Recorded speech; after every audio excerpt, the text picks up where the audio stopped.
Good evening and welcome to our Wednesday night devotional from the San Diego Church of Christ. As you ride down the road, you look at all kinds of different houses, and some large, some small, some brick, some vinyl. They're just all kinds of different designs.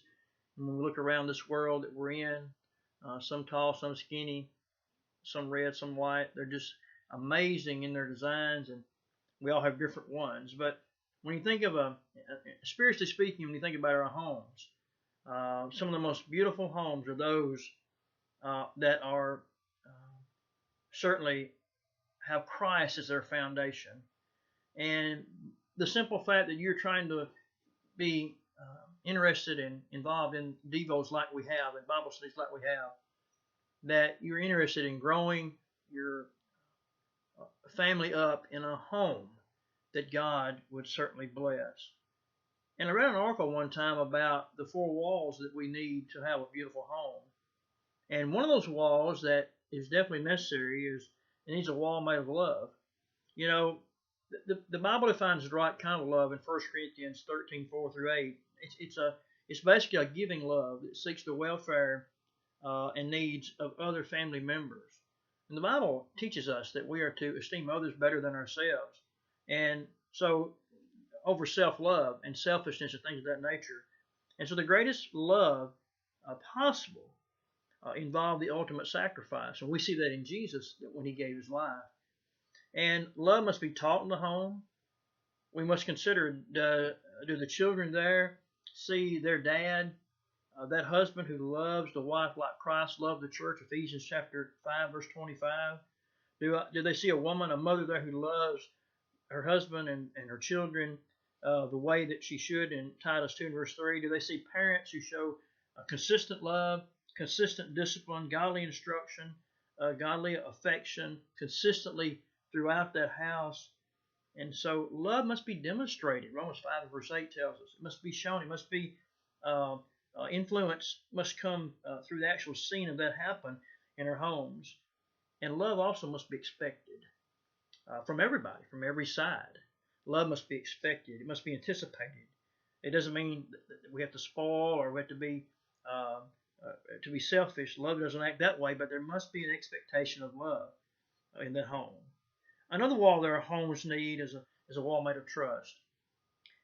The biblical model for the family promotes trust.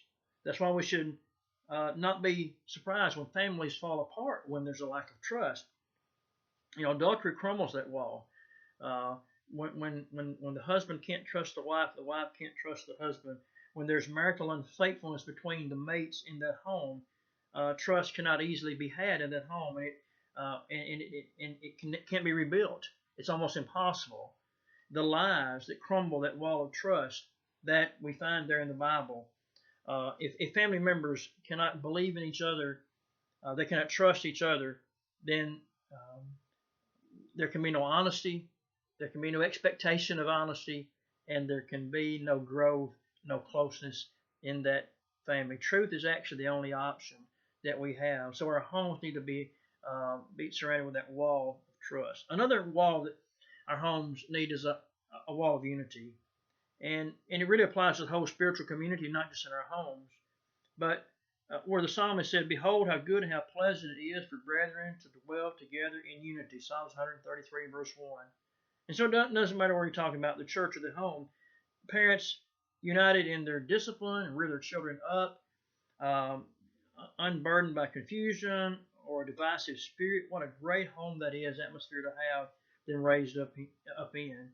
And if you want to ruin your child's personality and their disposition and their likability and their friendship ability and all these things that they're going to need when they grow up, then you'll be parents that are disruptive, and you are constantly separate in your ideas and your approach to their life.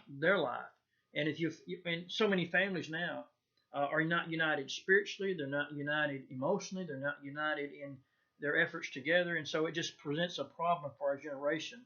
You know, proverb writer said in Proverbs 22 and verse 6 to train up a child in the way he should go, and when he's old, he'll not depart from it. An old Arabian proverb says, "Better 100 enemies outside the house than one inside."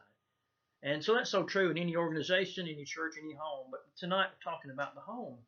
the need, the importance of the unity, starting from the top down, of having that wall of unity in their house. And then the fourth wall would be our homes need to be a wall made of patience. And the Bible says in 1 Thessalonians 5:14, we should be patient toward all men, or those within our home should be more important than all men. And surely God would have us to know that we should be patient. And those closest to us on earth, those that we stand at the door and watch for when they come home every day, especially from school, those children coming in, the parents coming home from work, there's a wondering what time they'll be there. We're so glad when we'll all get back together after a day of work, a day of school, a day of being away. And when we come back together, and we're not perfect people, and we certainly make mistakes, uh, parents, children, husbands, and wives, and but in all of this, the rat race of the world, of all places, we ought to be the most patient. It should be in our homes. Doesn't always happen that way, but we need to work toward that end. But here's the point. We see the vital importance of patience in our leaders and the leaders of the church. But what about the leaders of our homes? We have a lot of responsibilities, good days and bad days, trials and temptation. Temperament is different every day. There's a lot of pressure there, but there's no way to build a beautiful home without a wall made of love, a wall made of trust, a wall made of unity, and a wall made of patience. And as we strive to build these homes, then we will have something beautiful that we can not only have to grow up in and to have our peace, but to show peace to the world. And God will bless that home. God will bless that home.